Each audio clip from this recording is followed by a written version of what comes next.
What if I told you that there's a particular issue that has an enormous impact on our planet and our health?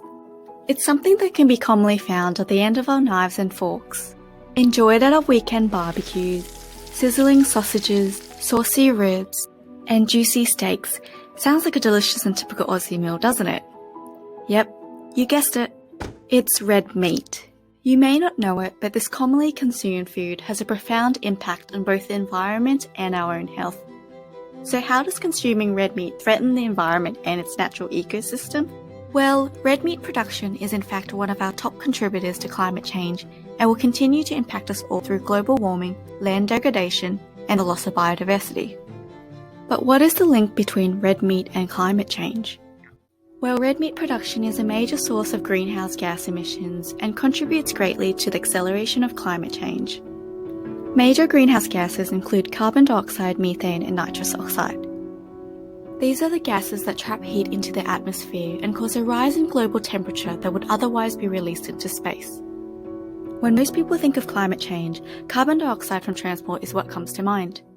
While this does make up 14% of total greenhouse gas emissions, did you know that animal agriculture has an even greater impact of 18%? Livestock, especially cows, produce significant amounts of methane as part of their normal digestive processes. A single cow on average produces between 70 and 120 kilograms of methane per year, and in Australia, there are about 28 million cattle. Let's do the math. That's almost 3.4 billion kilograms of methane produced every year by cows alone. The effect of carbon dioxide is already a major concern, yet methane has a global warming potential up to 36 times greater than carbon dioxide. In saying that, methane lasts a relatively shorter time in the atmosphere compared to carbon dioxide. So the quicker we cut down the amount of red meat production, it will have a more immediate reduction in atmospheric heat trapping. It's not just the direct greenhouse gas emissions from cattle that is problematic. Large amounts of carbon dioxide are released into the atmosphere through deforestation to clear land for red meat production. It is estimated that 54% of Australia's entire land mass is used for animal farming, while only 4% of Australia's land mass is used to grow plants directly for human consumption. That's equivalent to all of New Zealand, Japan, India, and the United Kingdom, used only for animal agriculture. Beef production was found to be a leading cause of deforestation and land clearing. Specifically in Queensland, land clearing rates continue to skyrocket, with over 1.6 million hectares of land cleared in the last 5 years. To put that in perspective, with the current clearing rates, one football field of bushland and forest is being bulldozed in Australia every 2 minutes. That's terrifying. This has placed Eastern Australia alongside the most infamous places in the world for forest destruction, such as the Amazon forest in Brazil. Many of the world's carbon sinks have already been lost through deforestation for animal agriculture. This is the current largest driver for habitat loss, and contributes significantly to global biodiversity loss, with many native species facing extinction. If we continue to live and eat the way that we do, 30 to 55% of species will go extinct within their habitats and possibly globally by 2070. If rising temperatures continue to melt the Arctic sea ice, less white ice caps will be left to reflect the sunlight back out to space. The speed of global warming will continue to increase. Coral reefs worldwide, like our beautiful Great Barrier Reef, will continue to die. Fish populations will crash. Pollinating insects will begin to disappear. Extreme and unpredictable weather and food shortages will force more people to leave their homes, ultimately becoming climate refugees. The extinction of much of the natural world is approaching. The longer we leave it, the harder it will be to reverse. No one can afford for global warming and ecological degradation to continue. No one wants this to happen. It's clear that we need to make sizable changes now. But what can we do about this? When it comes to the impacts of animal agriculture, the quickest and most effective way to do this is by changing our diet. The UN suggests that shifting to a plant-based diet is vital for mitigating the harsh impacts of climate change. So does that mean we all need to go vegan? Not necessarily.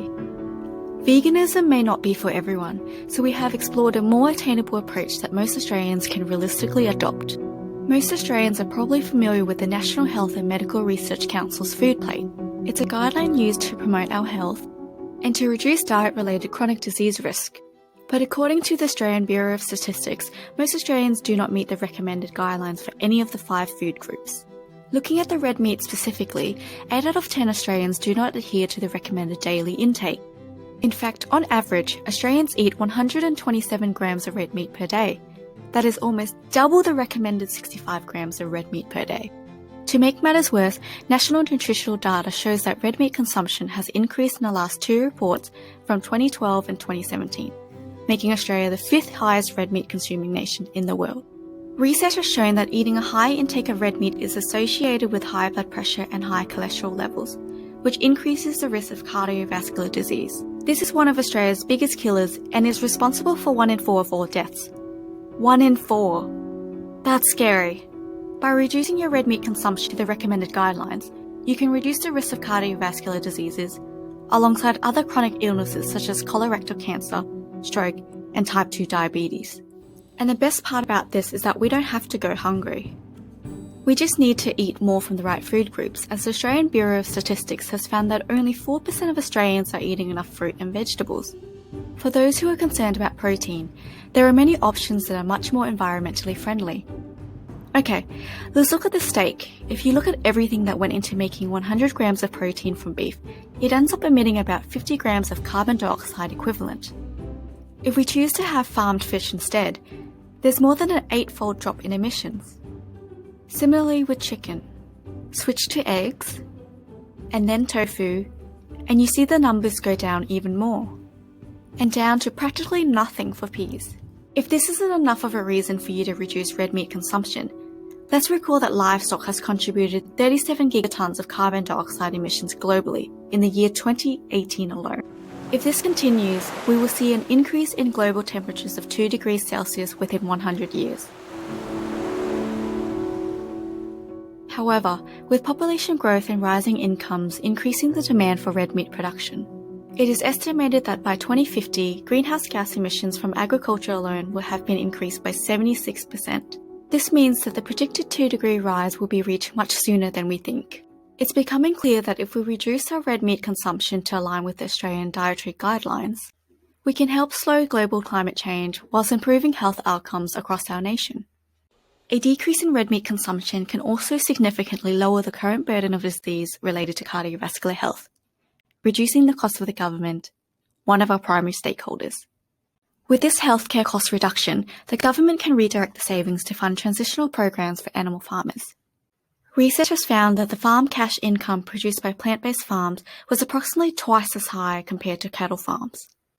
This is a great incentive for cattle farmers to switch to plant farming, but this can be a very stressful path to undertake alone. In the US, the Rancher Advocacy Program has successfully helped many cattle farmers transition their farms and properties into growing plant-based products. So we call on the Australian government to follow suit and provide assistance and support for our farmers who are interested in transitioning out of animal farming. To form this program, the government could fund the CSIRO and other agricultural organisations to research alternative plant-based uses of current animal farmland.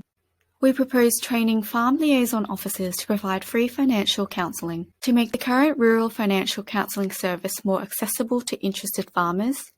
In synergy with this, to modify the current farm household allowance to support farmers through any initial financial hardship. With transitioning out of animal farming, if we are to significantly decrease red meat consumption, it is inevitable that there will be some disruptions economically.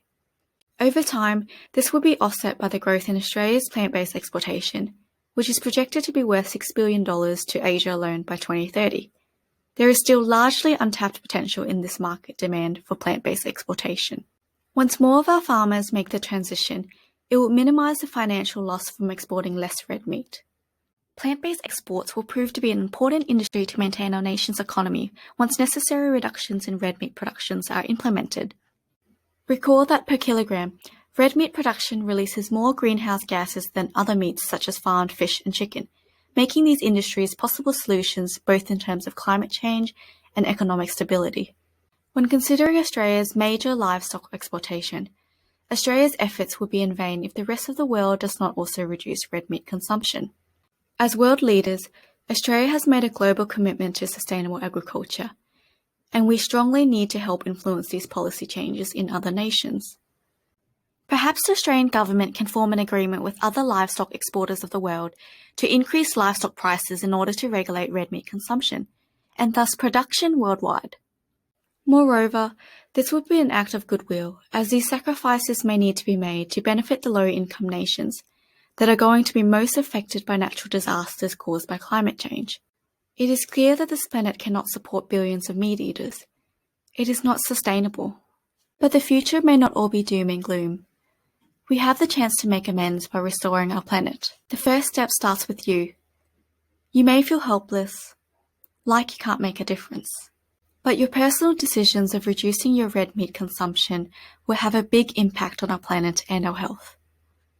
The single best answer to restoring biodiversity is to reclaim the land used for animal agriculture, to reforest habitats, and to make space for returning wilderness.